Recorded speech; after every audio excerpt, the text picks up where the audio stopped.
السلام علیکم ساتھیوں، آج کی ویڈیو شروع کرنے سے پہلے میری آپ سب سے درخواست ہے، اگر آپ میرے چینل پر نئے ہیں تو میرے چینل کو سبسکرائب کر لیجئے اور بیل نوٹیفیکیشن دبانا بالکل نہ بھولیے تاکہ میرے چینل پر آنے والی ہر نئی اپڈیٹ اور ویڈیو سب سے پہلے آپ تک پہنچے۔ تو آئیے چلتے ہیں اپنی ویڈیو کی طرف۔ آج میں آپ کے لیے بہت خوبصورت ایک ناول لے کر آئی ہوں جس کا نام ہے محبت لازم ہے جانا، اور اس کی رائٹر کا نام ہے ایمن رضا۔ تو آئیے شروع کرتے ہیں اپنا نیا ناول۔ وجی، مجھے ڈھونڈ لو، بڑی سی چھت پر یہ آواز گونجی تھی۔ ایک نوعمر لڑکے نے اس شرارتی آواز کا پیچھا کیا تھا جب ایک جگہ چھوٹی دیوار کے پیچھے ایک بڑی سی ڈرم کی ٹوپ میں اسے ہلکا سا فیروزی دوپٹہ دکھائی دیا۔ اس 15 سالہ نوجوان کی آنکھیں شرارت سے چمکی۔ یار، یہ تو یہاں بھی نہیں، کہاں گئی؟ نیچے جا کر دیکھتا ہوں۔ اس نے اپنے لہجے میں مصنوعی افسوس کا اظہار کیا اور قدموں کے چلنے کی نقلی چاپ پیدا کی۔ وہ لڑکی جو اپنے بچنے پر دعائیں مانگ رہی تھی اس لڑکے کے جانے کا یقین کرتے ہوئے باہر نکلی اور اپنی جیت پر پرجوش انداز میں بولی، یس، میں جیت گئی۔ وہ سرخی مائل پھولے گالوں والی لڑکی اپنی جیت پر نہایت خوش دکھائی دیتی تھی جب پیچھے سے بھاؤ کی آواز نے اس کا ترا نکال دیا۔ اس کا دل اچھل کر حلق میں آ گیا۔ جب پیچھے مڑ کر دیکھا تو وہاج کھڑا بدتیسی کی نمائش کر رہا تھا۔ ہائے اللہ، ڈرا دیتا میں نو۔ پیش نے سینے پر ہاتھ رکھتے ہوئے ایک چھانپڑ وہاج کو رسید کرتے ہوئے کہا، اف، تم اور تمہارے دیسی ڈائیلاگز۔ وہاج نے اس 10 سالہ لڑکی کو پیار بھری نظروں سے دیکھتے ہوئے کہا جو غزالی آنکھوں میں خفقی سموئے اسے گھور رہی تھی۔ ابھی میری روح پرواز کر جاتی تو؟ اس لڑکی نے مذاقیہ لہجے میں کہا، جبکہ اس بات پر اس لڑکی نے تڑپ کر کہا، جب تک میں زندہ ہوں تب تک میرے گڑیا کو کچھ نہیں ہونے دوں گا۔ اس کے لہجے میں ایک شدت پسندی تھی۔ اس 10 سالہ سنہری گڑیا میں تو اس کی جان بستی تھی۔ دونوں میں بس 5 سال کا فرق تھا، مگر سلوک ہم عمروں والا۔ دونوں جیسے ایک جسم دو جان تھے۔ اگر کسی ایک کو تکلیف پہنچتی تو دوسرا بھی سو نہیں پاتا۔ دونوں کی محبت کب پروان چڑھی دونوں کو علم ہی نہ ہوا۔ دونوں ہی ایک دوسرے کی محبت میں روم روم تک ڈوب چکے تھے۔ محبت کا رنگ اتنا گہرا تھا کہ انہیں آنے والے سیاہ بخت کا پتہ ہی نہ چلا۔ کراچی یونیورسٹی میں جہاں شور شرابہ برپا تھا، وہیں یونی کے کیفے میں قدرے پرسکون ماحول تھا۔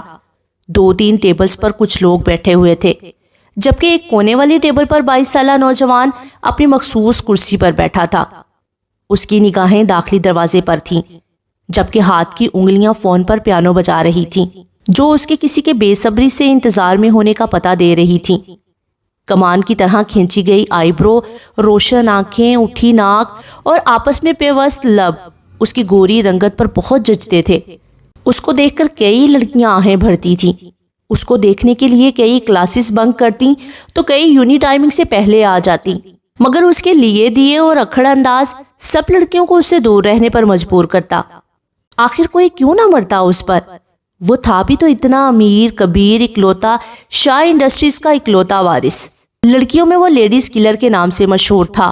وہ انتظار کرتے کرتے اکتا گیا تھا جب اسے سامنے سے رحمہ آتی نظر آئی اور اس کا انتظار ختم ہوا۔ کہاں تھی تم؟ اس نے خفگی سے پوچھا۔ ٹریفک بہت تھا شاہجان۔ اس نے ہر بار کا بہانہ دوبارہ دہرایا۔ رحمہ نے اس کی گال سے گال مس کرتے ہوئے کہا۔ شاہ کو اس کا یہ بے باک انداز پسند تو نہیں تھا، مگر اس کی محبت سمجھ کر نظر انداز کر دیتا۔ رحمہ لڑکیوں کو جیلس کرنے کے لیے شاہ کے ہاتھ میں ہاتھ ڈال کر بیٹھ گئی۔ بولو نا شاہجان، اتنی ارجنٹ کیوں بلایا؟ اس نے بظاہر بےتاب لہجے میں پوچھا، جبکہ شاہ سنسنی پھیلاتے ہوئے بولا، تمہارے لیے ایک بڑا سرپرائز ہے۔ اب شاہ کی آنکھوں میں ایک مخصوص چمک تھی جو خاص موقعوں پر ہی نمودار ہوتی تھی۔ کیا ہے؟ جلدی بتاؤ نا۔ چونکی تو وہ تب جب شاہ نے اپنی پاکٹ سے ایک مخمل کی چھوٹی سی ڈبی نکالی۔ اس ڈبی کو دیکھ کر رحمہ کی آنکھوں میں ایک چمک آ گئی۔ اس نے مخملی ڈبی کھولی اور رحمہ کے آگے کی۔ ول یو میری می؟ اس نے ایک شان سے پوچھا، کیونکہ وہ جانتا تھا کہ کوئی بھی لڑکی اسے انکار کر ہی نہیں سکتی، اور رحمہ بھی انہی لڑکیوں میں سے تھی۔